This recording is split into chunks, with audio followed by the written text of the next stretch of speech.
Nah, Bapak dan Ibu semua, pada intinya apa yang kita lakukan adalah dengan melakukan D6 tadi adalah semata-mata adalah memunculkan yang paling awal adalah rasa syukur terhadap badan daging kita. Jadi kalau sudah rasa syukur kita tidak miliki, rasa syukur terhadap tubuh atau badan daging kita sudah kita tidak bisa mampu munculkan, maka yang lainnya akan lebih sulit dilakukan. Makanya siapapun yang ada di sini, baik masih dalam keadaan sakit, apalagi yang sudah sehat, tetap bersyukur dengan tubuh, dengan badan daging yang masih Anda miliki. Karena sekali lagi tubuh adalah harta yang tak ternilai harganya, mesin biologis yang tercanggih yang pernah ada, dan tidak akan pernah mau kita mau dibeli berapapun. Ada yang mau menjual kepalanya 10 miliar ada, jadi tidak akan pernah mau. Kenapa? Memang sangat mahal harganya. Satu jari aja rasanya orang malas jual 100 juta ya, takut jual. Nah, itulah kita dengan membangun rasa syukur. Jadi rasa syukur tersebut salah satu bagian daripada cinta kasih terhadap diri sendiri juga. Jadi itu adalah dasar.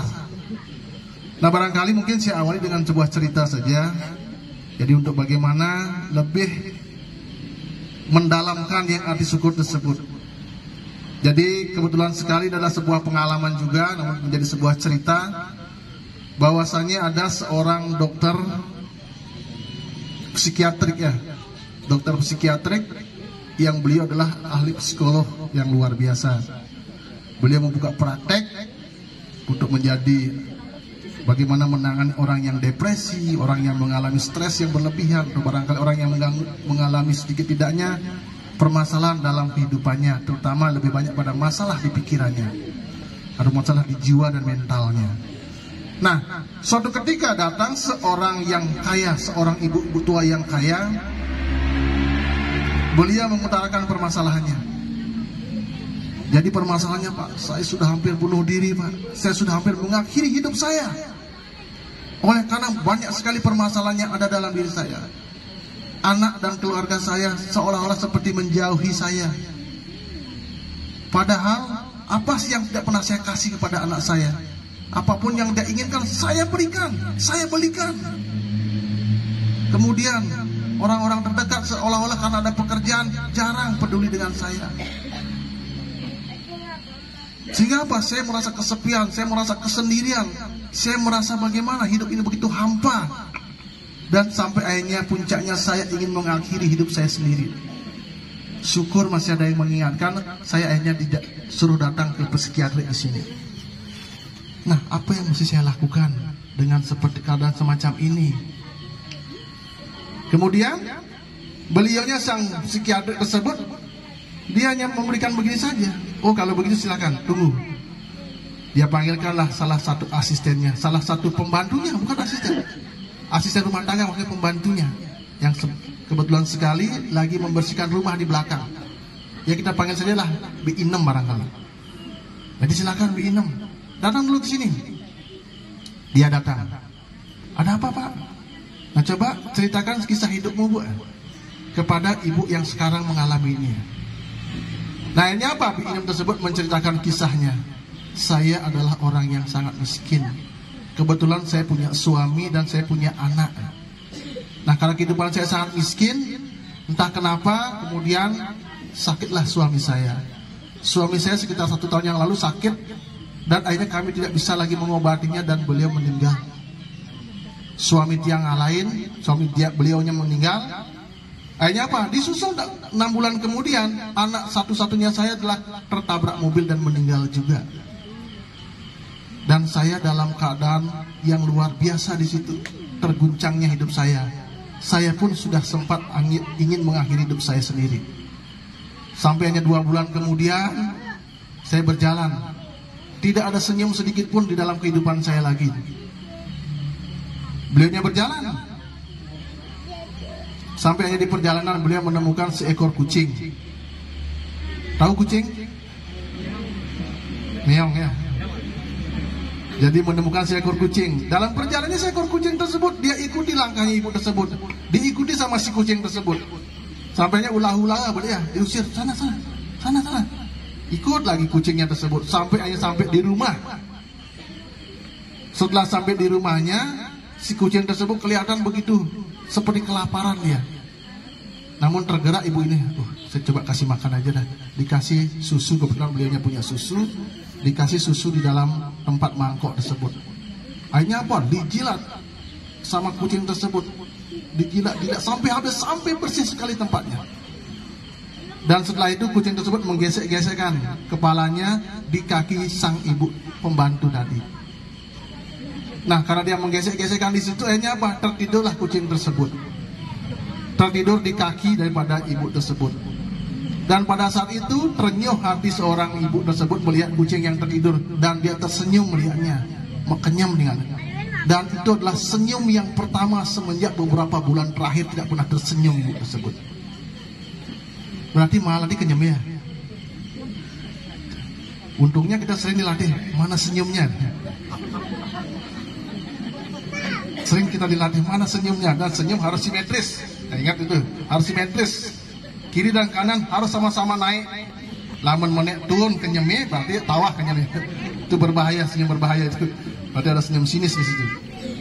Nah, kemudian karena dia tersenyum, mulai dia terpikir, ternyata dengan membuat bahagia, baru saja saya kasih makan kucing, kucing ini sudah bisa tertidur, dan saya sudah bisa senyum. Ternyata untuk bisa membuat kita bahagia tanpa disadari, bisa membuat makhluk lain berbahagia, atau barangkali orang lain berbahagia. Kucing saja saya beginikan, dia bisa berbahagia. Bagaimana kalau manusia saya beginikan, saya berikan yang namanya bantuan semacam ini, alangkah berbahagianya dia, dan saya pun akan menambah senyum saya. Beliaunya menemukan formula yang tepat di situ. Hanya mulai bin mana ini berusaha dia membantu orang lagi. Kadang-kadang dia memasak sedikit ala kadarnya, dia bantu orang yang kelaparan sana. Maaf saja ada yang pengemis, ada makanan, dia kasih walaupun cuma 1-2 bungkus, dia bisa ngasih. Terima kasih, tersenyum orang itu, dia ikut tersenyum pulang. Senyum luar biasa. Nah, karena dia melakukan itu semacam itu, akhirnya apa? Kembali yang namanya kesadaran dirinya. Terobatilah penyakit mental kejiwaannya karena ditinggal oleh bertubi-tubi oleh keluarganya. Dan ini diceritakan sampai akhirnya dia menjadi ikut membantu di rumahnya Pak Dokter tadi. Kemudian dia pulang dengan semangat dan menjalani hidup lebih semangat kembali. Dengan penuh rasa syukur, marah bedek nggak bersyukur, besenggoda kenaoni. Sehingga ibu yang mendengar tadi, ibu yang kaya raya mendengar ini, baru dia tahu, saya belum ditinggalkan sama orang. Anak saya cuma kerja kok, kenapa saya sudah begini? Suami saya cuma kerja kok, pantas lain-lain anget yang hanya barangkali kelihatan tidak peduli. Tapi kenapa saya sudah begini beban? Padahal uang apa sih yang saya tidak miliki? Banyak sekali uang yang saya miliki, banyak sekali barangkali tempat, lokasi aset yang saya miliki.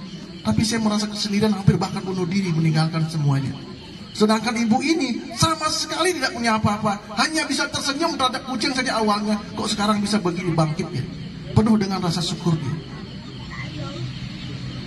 Nah, Bapak dan Ibu sarang sami, semuanya tanpa kita sadari adalah akhirnya pulanglah ibu tersebut mulai dengan mengubah pola pikirnya, mengubah gaya hidupnya.